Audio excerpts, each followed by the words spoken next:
Is it week 3 already? I can hardly believe this. Okay, this is the third and last module which concerns itself with identifying sentence parts. Okay, so what do we have to this point? Follow along with me. There's no bouncing ball but nouns, pronouns, verbs, adjectives, adverbs, prepositions, and conjunctions. So you can see a little pile of grammar tools is building on your desk or wherever it is that you keep this stuff in your mind. Okay. Now this week we're going to be looking at some interesting stuff which may frighten you at first, but really there's no need to be afraid of it. Punctuation, okay? Periods, exclamation points, question marks.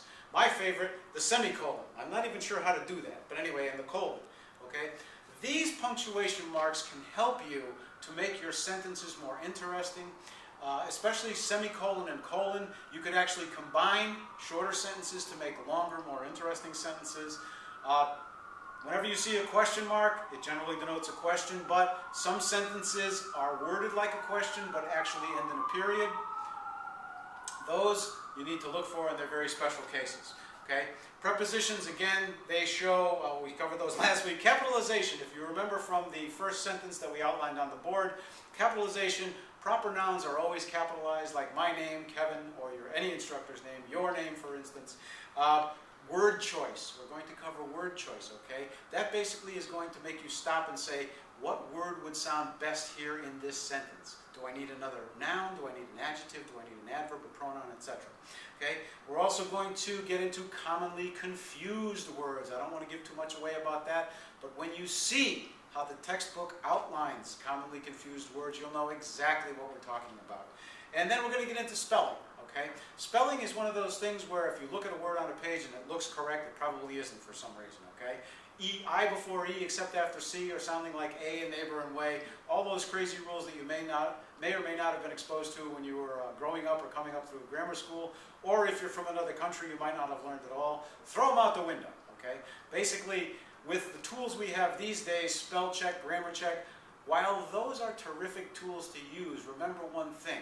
They are man-made. And any man is fallible, which means we can make a mistake.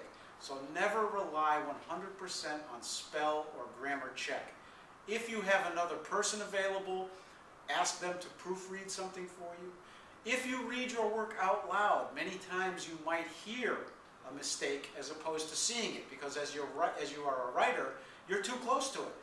I myself am a professional writer, and a lot of times I'll write something and look at it and not see a mistake. But if I go away from it, come back and look at it later, I tend to notice the mistake. All right, so what do we know about this course so far? Each week you're going to have your lessons, your PowerPoints, your practice quiz, your discussion board, your assignments, and then your regular weekly quiz. Going to stay the same for the rest of the term. However, next week is going to be a little bit different because next week you're going to review weeks 1 through 3. You do have a discussion, and then you will take your midterm exam. It will be timed.